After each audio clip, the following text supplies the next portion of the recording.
যারা জাহান্নামে যাবে মানুষ এবং জিনদের মধ্যে, নিঃসন্দেহে মহাবিশ্বে তারা ছাড়া জাহান্নামে যাওয়ার উপযুক্ত কেউ ছিল না। ও জাহান্নামে যাওয়ার উপযুক্ত ছিল বলেই আল্লাহ পাক তাকে জাহান্নামে পাঠাবেন। আর যারাই জান্নাতে যাবে প্রত্যেকেই শুধু আমলের বদৌলতে যাবে না, বরং আল্লাহ পাকের রহমতেই যাবে। আল্লাহ পাকের রহমত যাদের উপরে বর্ষিত হবে তারাই জান্নাতে যাবে ইনশাআল্লাহ। কে আমল দিয়ে যেতে পারবে না। যত আমলই করি বলা যাবে না এই আমলের বদৌলতে জান্নাতে যেতে পারবো। আল্লাহ পাক দয়া না করলে হবে না। আল্লাহ পাক চান যে আদম সন্তান যেন জান্নাতেই যায়। এই কারণেই সৃষ্টি করা, এই কারণেই আপনার ওহীভিত্তিক গ্রন্থগুলো পাঠানো, এই কারণে নবী রাসূল পাঠানো, আলেম ওলামা সৃষ্টি করা, মানুষকে সতর্ক করা, হায়াত দেয়া, বারংবার জীবনে চলতে ফিরতে আপনাকে অ্যালার্ম করা হয় আল্লাহর পথে ফিরে আসেন, আল্লাহর পথে ফিরে আসেন। অ্যালার্ম করা হয় না?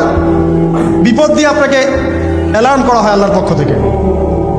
আপনি চলতে পথে হোঁচট খান, আল্লাহ আপনাকে অ্যালার্ম দেন, ফিরে আসো। চলছেন বিপথে, আল্লাহ পাকে অ্যালার্ম দেন, ফিরে আসো। আল্লাহ পাকের পক্ষ থেকে কিন্তু এগুলো আসে। অদ্ভুত একটা হাদিস বললাম, অদ্ভুত বলতে বলছি অ্যামেজিং হাদিস, যে একজন সাহাবী বলছেন, সালমান রাদিয়াল্লাহু আনহু, তিনি বলছেন যে যখন